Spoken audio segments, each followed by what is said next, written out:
대결은 아니고요. 공교롭게 같은 날 비교죠, 비교. 비교입니다. 네.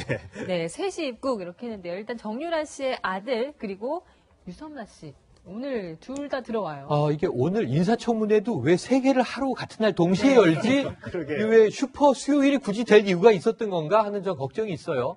왜냐하면 하루에 청문회 하나씩 하면 국민들도 관심 갖고 볼 예, 조근조근 후보자를 볼 수 있는데 오늘 뉴스가 쏟아져 나오는 날인데 하필이면 그나마 정유라 씨가 미리 들어와서 다행이었다고 할까요? 하지만 이제 정유라가 지금 불구속이 된 상황에서 지금 그 아이가 오늘 들어오는 겁니다. 이 23개월 된 아들이죠. 덴마크에 이제 부모와 함께 있었다고 하는데 오늘 아침부터 대한항공에 확인을 해보니까 자, 탑승을 했다는 거예요. 네. 어젯밤에는 오보도 나왔어요.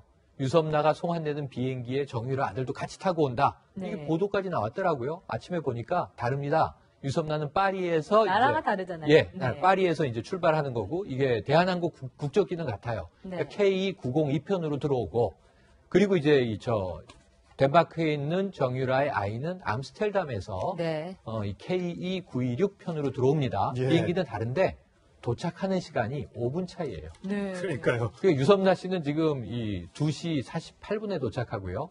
정유라 씨의 아이는 이제 2시 53분에 도착합니다. 예. 네. 거의 같은 시간에 그러게요. 입국장으로 나오겠죠. 그러게요. 하지만 여기서 우리가 유념할 것은 유섬나 씨는 지금 범죄 혐의를 받고 있는 그렇죠. 피의자예요. 그렇죠. 하지만 이 아이는 뭐 죄가 있는 게 아니잖아요. 그럼요. 예. 정유라의 아들이기 때문에 관심을 받고 있는 거고 구속될 줄 알았는데 불구속이 돼서 국민들이 다소 정신적으로 충격을 받은 상태에서 아이는 아이 엄마가 돌보겠구나. 그런데 이제 앞으로는 그럼 정유라에 대해서 구속을 재청구할 거냐 말 거냐 검찰은 좀 신중하게 가겠다 이런 상황이잖아요. 네. 오후 3시 즈음해서 아마 이 인천국제공항 또 이제 많이 중계들을 할 텐데 언론들이 뭐 아이는 좀 프라이버시를 존중해 줬으면 네. 좋겠다 예. 이런 생각이고요. 예. 유섬나에 집중해야 되는데 3년 만에 송환입니다. 정유라도 뭐 굉장히 150일 가까이 버티다가 이제 결국 들어왔습니다만 3년을 버텼습니다. 2014년 4월 16일 세월호 참사의 책임을 가지고 있는 유병헌 일가, 세월호의 실소유주 가문이죠. 근데 여기서 돈을 엄청나게 결국은 다 빼돌리느라고 제대로 이 선박에 대한 관리가 안 이루어졌던 것 아니냐. 당시에 박근혜 대통령은요, 국가가 구상권을 청구해서 돈을 다 몰수하겠다 그랬어요. 근데 장남 유대균 씨는 이미 잡혔다가 다 풀려났는데 예. 건진 돈이 없어요. 거의 한 푼도.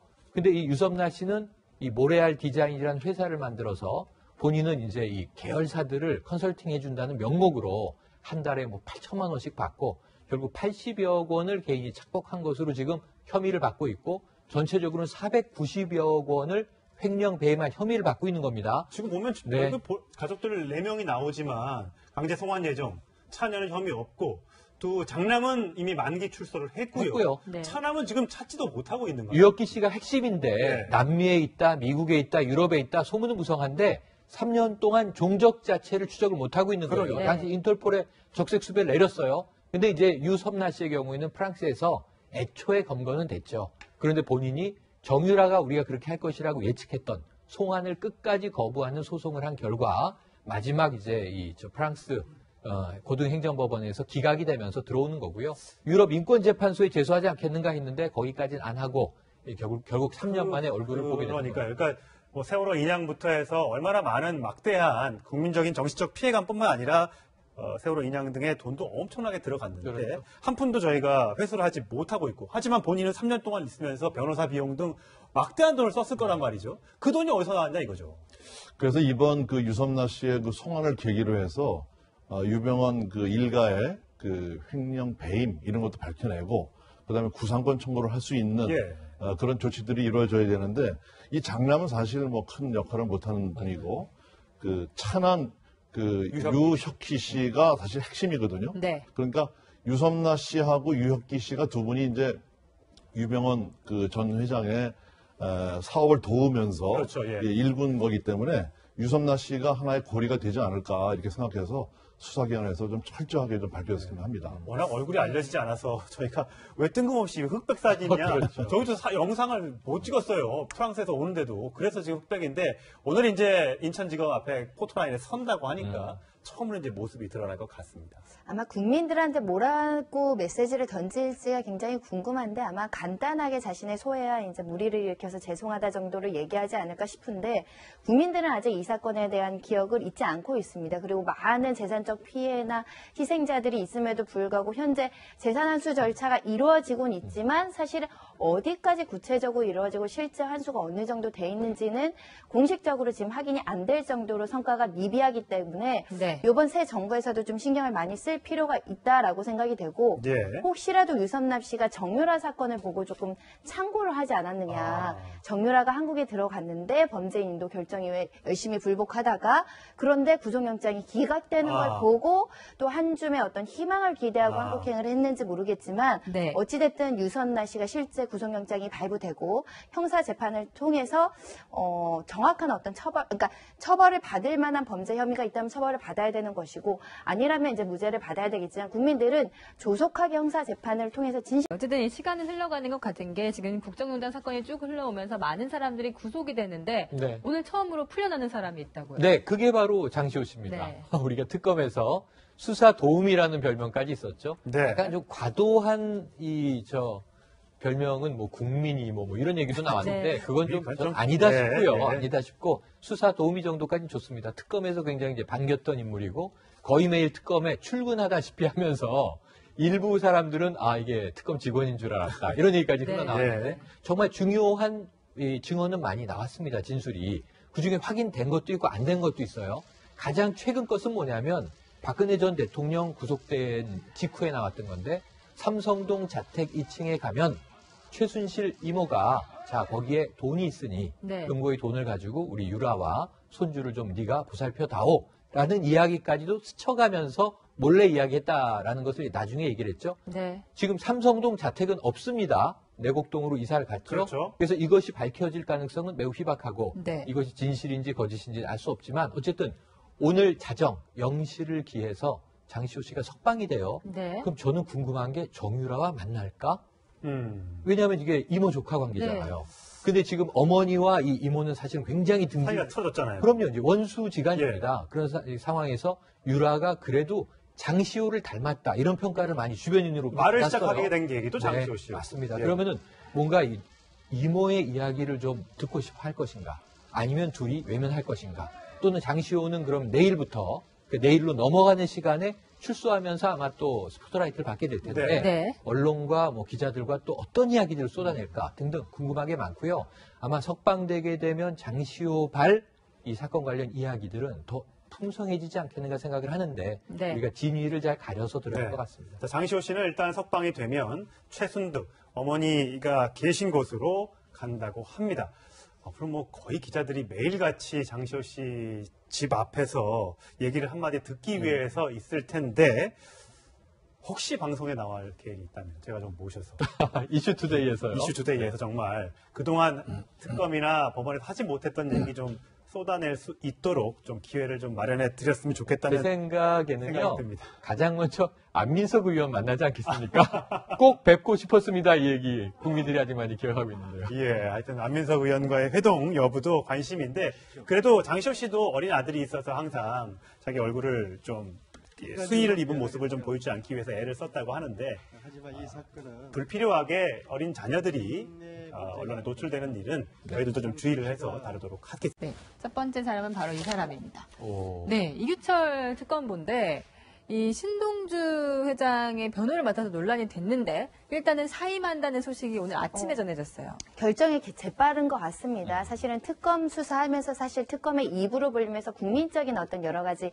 지지를 많이 받고 팬들이 많이 생겼을 정도로 이규철 특검 변호사죠. 원래 변호사였고요. 특검 활동하시다 다시 이제 변호사로 활동을 하시려고 신동주 부회장의 사건을 이제 선임하려고 하다 보니 국민적인 시각엔 좀 안 맞은 부분이 있었던 것 같습니다. 어떻게 보면 정의의 사도 이렇게 생각하시는 분들도 있는데 사실 변호사로 돌아온 이상은 그런 역할은 이제 끝났거든요. 그럼에도 불구하고 어찌되든 롯데가 이 국정농단 사건에 있어서 롯데그룹과의 일부가 지금 형사재판을 받고 있는 와중에 또 그 같은 패밀리 중에 한 명을 또 변호를 한다는 것이 조금 도덕적인 건 아니고 이제 국민적인 어떤 기대와는 다른 행보다. 예. 그런 측면에 부분에 대한 지적이 굉장히 많았던 것으로 보이고 본인이 예. 또 그것을 분압을 많이 느꼈던 모양입니다. 그래서 사임계를 제출한다고 하고 아마 본인 입장에서는 본인이 했던 특검의 역할이 굉장히 국민들한테 각인이 됐구나. 변호사로서 앞으로 어떤 역할을 해야 될지 고민이 많을 거라고 생각이 됩니다. 네, 그래서 과거에 그 이규철 전 특검보가 굉장히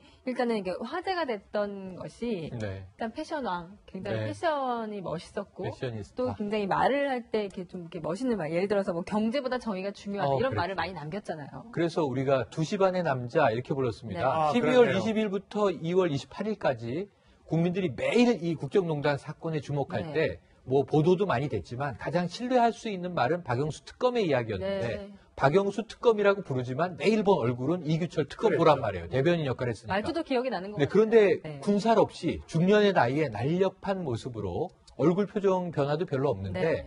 그래도 뭔가 이 구속이 기각됐다. 네. 그럼 눈썹이 꿈틀하는 모습에 네. 국민들이 특검도 화가 났구나. 네. 이걸 이제 읽어내기 위한 노력들을 했고 말씀하신 대로 자 경제의 파장도 우려가 되지만 네. 정의를 바로 세우는 것이 더 급하다고 판단했습니다. 이런 얘기에서 카타르시스를 느꼈거든요. 예. 그런데 물론 이게 신동주 전 부회장의 횡령 혐의만을 다루는 거기 때문에 네. 특검 활동과 관계가 없다고 하지만 어제 현충일에 제가 모 방송에서 그런 얘기를 들었어요. 이규철 변호사께서 왜 롯데 측, 신동주 부회장 측이 당신을 선임했는지를 한번 공공히 생각해보면 거꾸로. 이유가 있지 않겠느냐. 유능한 변호사 많은데. 예. 그런데 오늘 사임계를 냈다고 하시니까 저는 박수 쳐드리고 싶고요. 예. 정말 굉장히 막대한 수임료를 포기했을지 몰라도 본인의 국민들의 존경과 자존심을 지키는 결정이었다.